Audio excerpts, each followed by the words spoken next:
All right, video number 2.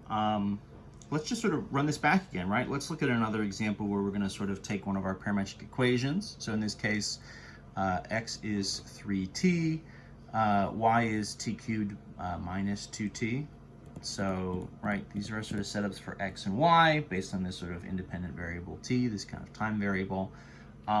So step 1, let's just graph it, right? So let's do a table of values. And then we'll kind of make a sketch. Let's see what this guy looks like. And then we're going to go one step further here. So I need t's and x's and y's.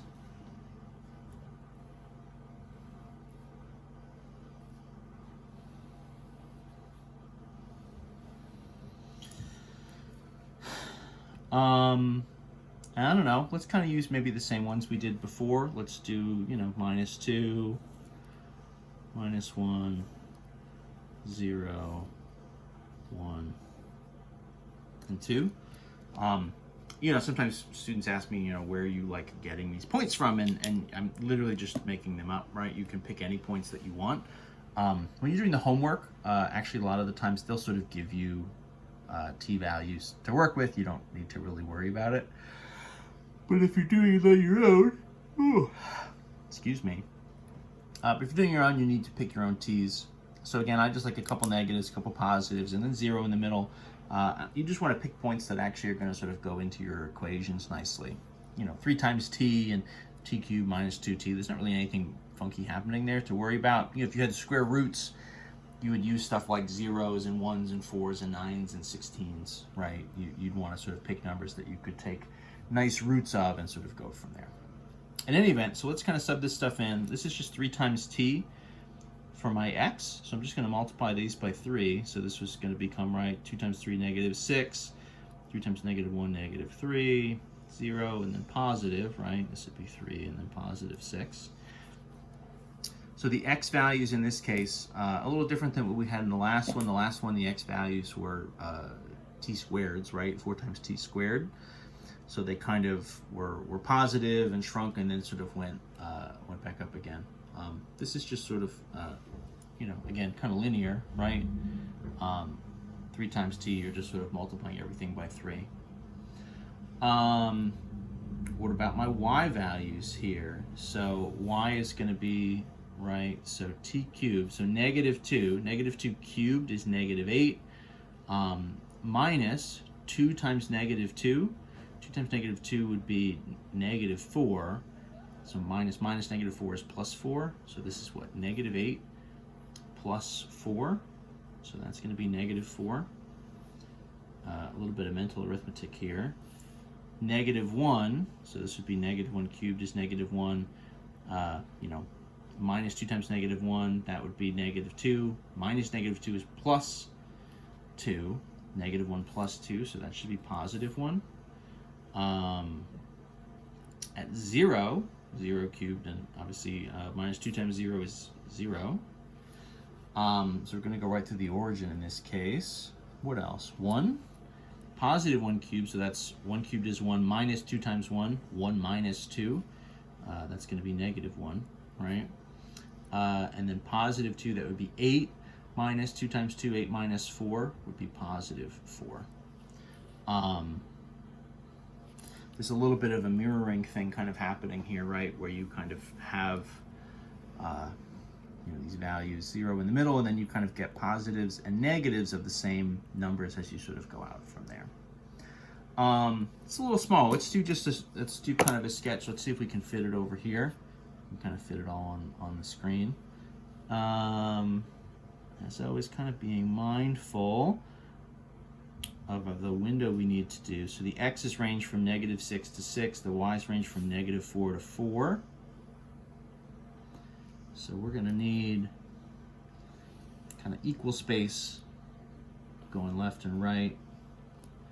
So x's, y's. What the heck did we just say? The y values go up, so maybe up to 5. 1, 2, 3, 4, 5 again. 2, 3, 4, 5, negative 5. And the x's go out to 6.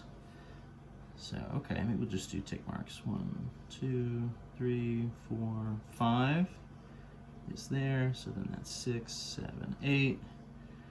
1, 2, 3, 4, 5, negative 5, 6, right? 7, 8. Okie doke. So then we're just going to kind of graph these points in order. So working from kind of left to right, so working through our time values. So our first one is negative 6, negative 4. So back to negative 6 and then down negative 4. You know, as always, kind of roughly ballparking it. So that's my time negative 2. Time negative 1, x is negative 3, and the y is positive 1. So back 1, 2, 3, and up by 1 would be there. So we've kind of crossed over at some point. 0, 0, that one's easy enough. Times 0 here in the middle. I'm not going to mark the t there just because I think it's going to get a little cluttered. Maybe I should mark it. Time equals 0. What else? 3, negative 1. Positive 3, negative 1, right? This is sort of mirroring happening. So that's time 1. And then 6, positive 4. Right? So that's going to be about there. So this has a little bit of sort of a comes up, comes down, comes back up kind of move.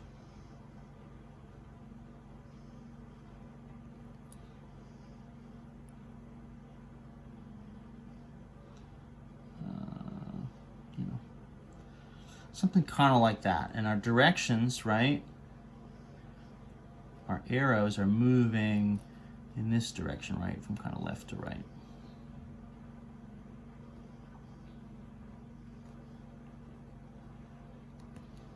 And that's going to be our graph. So, fair enough. Now, this is a graph that, you know, looks like it could be represented by a typical like y equals function, right? I mean, this would kind of pass the vertical line test. That would kind of, you know, maybe tell me conceptually like this is something that I could maybe express as like a y equals type function. And it is actually. You lose some information when you do that, right? You lose these sort of time values and like the direction that the function is moving, the sort of direction of the curve, right? You lose that if you just have a y equals type thing. But it's possible to get a formula to kind of represent it and essentially sketch out the same curve without the time information. So that's called eliminating the parameter.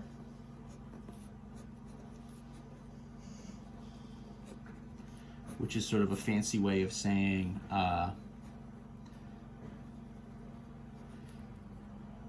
cancel out the t variable with substitution.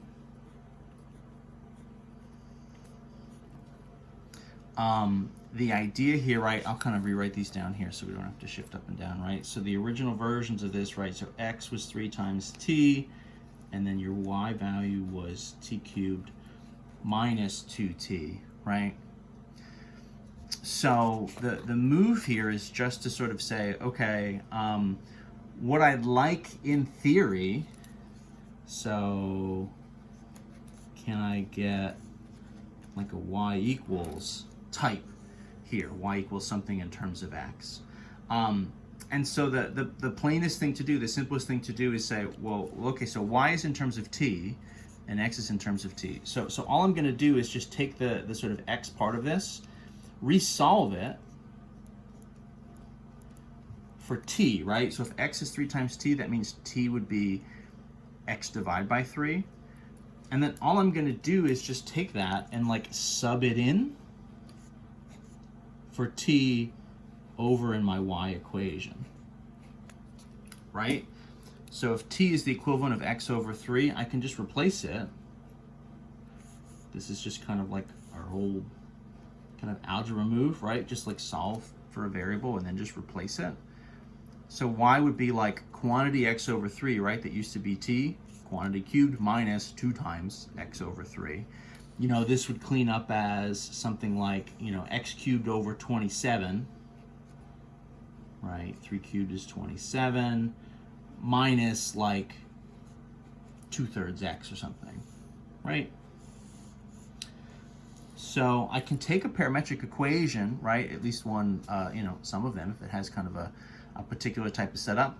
And I can just like do these algebra steps to sort of solve it for one of the variables. In theory, right, we're kind of used to seeing things in terms of y equals type variables. In theory, you could do an x equals type. You might have something a little bit different. If it's, let me give you guys maybe just like another like quick example. Take something like kind of a variation on what the one we started with.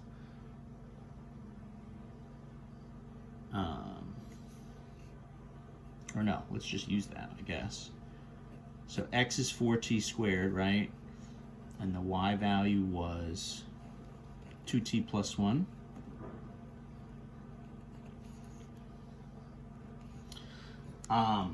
Right, that was sort of our first example. What can we do here to try and eliminate the parameter?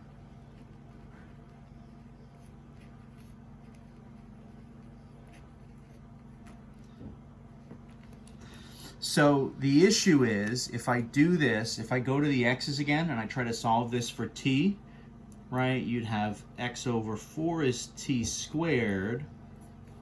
But then that means, right, you have kind of like a positive or a negative like root of that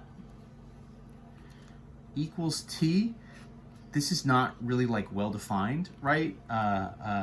Meaning you have sort of a positive and a negative version here. That kind of tracks a little bit with what the graph was, right? The graph of this was this like sideways parabola. Right, if I'm trying to write this as a y equals type expression, there isn't a way to do it. It would kind of be like, positive root and then a negative root is really what would be happening. It would kind of be two different expressions. So you can kind of start to see that happening here. This is just like not great.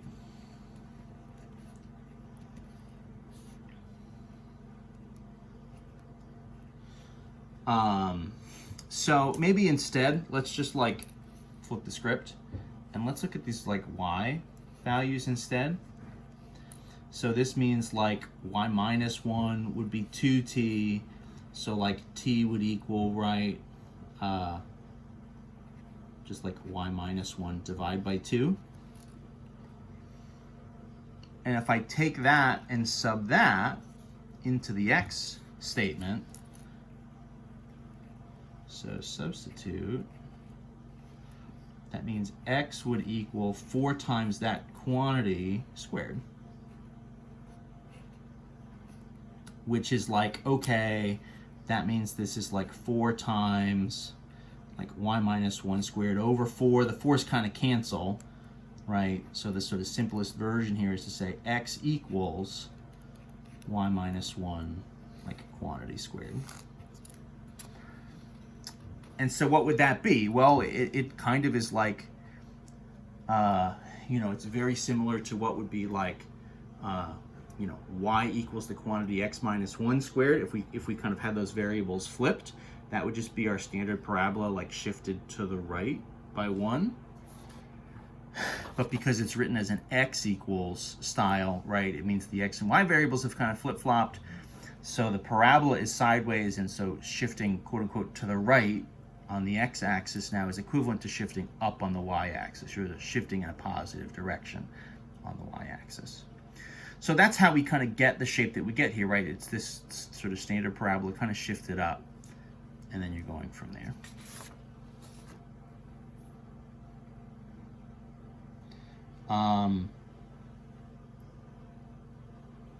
And that's what we've got. So that's what we call an explicit formula. If it's solved for x equals or y equals, it's explicit. You could have some versions where you can't necessarily even get it totally solved for x and y entirely, and that would be called an implicit version.